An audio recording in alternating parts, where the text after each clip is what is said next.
When we ask whether a narcissistic woman knows she is narcissistic, we must first understand something fundamental about the psyche.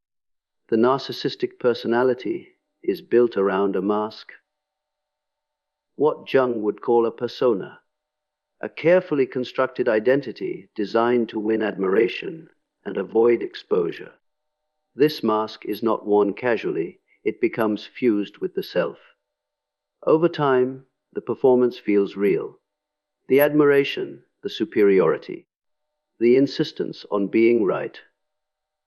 These are not simply choices, they are psychological armor. To admit narcissism would mean confronting the fragile structure beneath the mask. It would mean acknowledging insecurity, envy, shame, and a deep fear of inadequacy. For most narcissistic personalities, this confrontation feels intolerable. So the mind protects itself. It reframes criticism as jealousy. It interprets boundaries as betrayal. It converts accountability into attack. This is why genuine self-recognition is so rare. The very structure of narcissism prevents clear self-observation. The ego guards its illusion with relentless vigilance. And here is the truth you must reflect on.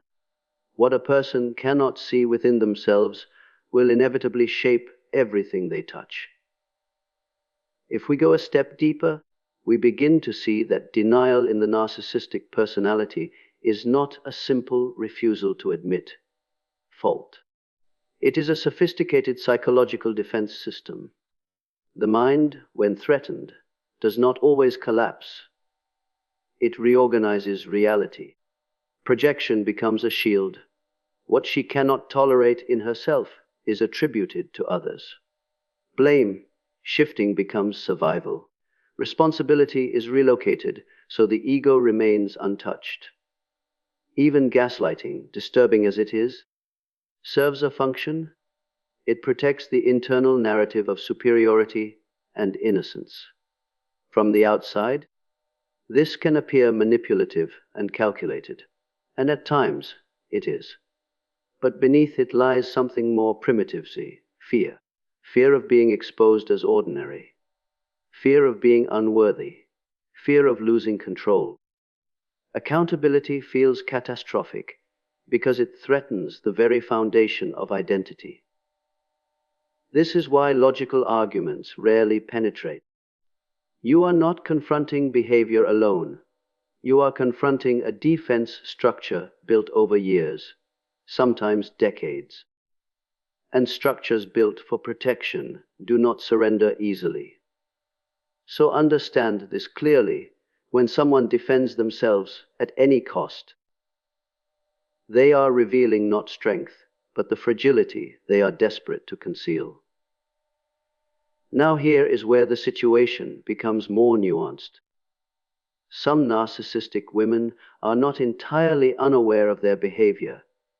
In fact, they may openly acknowledge certain traits. They might say, "I know I'm intense," or "I don't tolerate weakness," or even, "I know how to get what I want." There is a level of strategic awareness present. They understand the effect they have on others. They may even take pride in it. But this is not the same as recognizing a disorder. They see the strategy. Yet they do not see the wound that fuels it. They recognize the power, but not the fear that drives the need for power. To admit manipulation is one thing. To admit vulnerability is another. And it is vulnerability that narcissism refuses to face. This is why you may encounter moments of apparent honesty that never lead to change. Insight remains intellectual, detached from emotional accountability. The behavior is rationalized as strength, independence, or survival. And so you must understand this clearly. Knowing what you do is not the same as understanding why you do it. And transformation begins only when the why is courageously confronted. We must also make a careful distinction between authentic confidence and psychological compensation. From a distance, narcissistic behavior can look like extraordinary self-belief. There is certainty in the voice, decisiveness in action, even charisma in presence.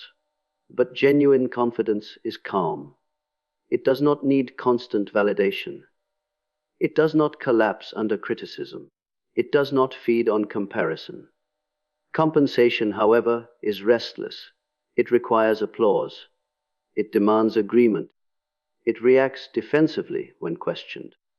What appears to be superiority is often a fragile structure built over an unexamined sense of inadequacy. The louder the self-praise, the deeper the hidden doubt. The harsher the judgment of others, the stronger the internal self-judgment being suppressed.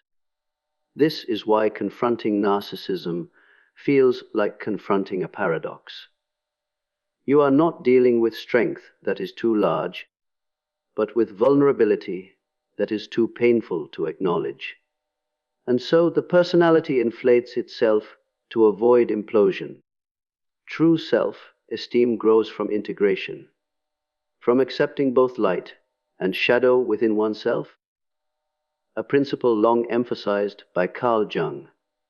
And here is the question you must carry with you. Is the strength you admire rooted in wholeness or in fear of being seen as incomplete?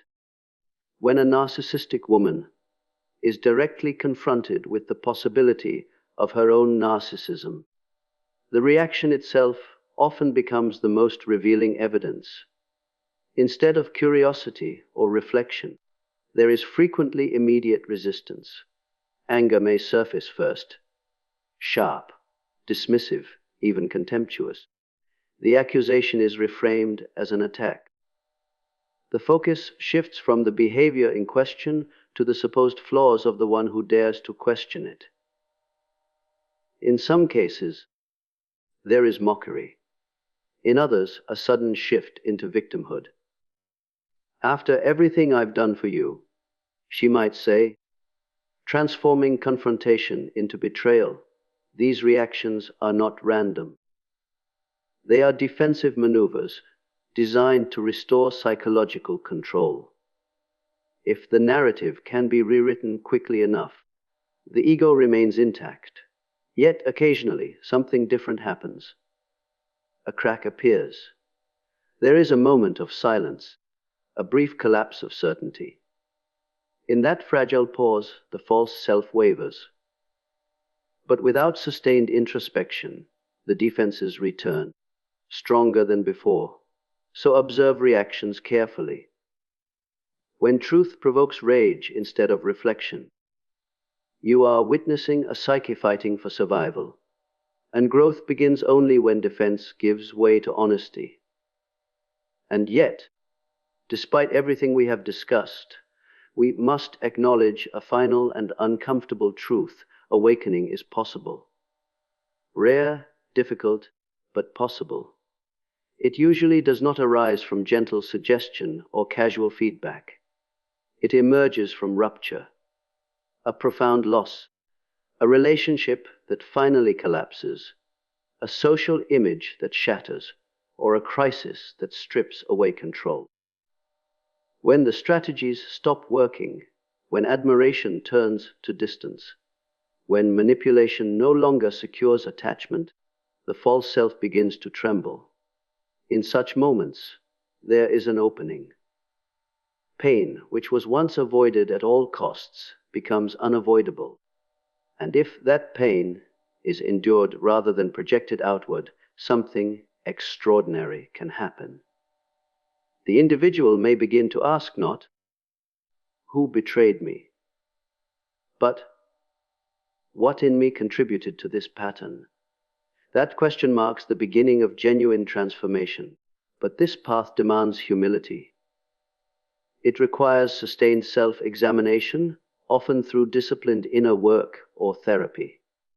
Few choose it, because it feels like dismantling the very identity that once guaranteed survival. Still, remember this: the ego protects you, but only truth transforms you. And transformation begins the moment you dare to see yourself without illusion.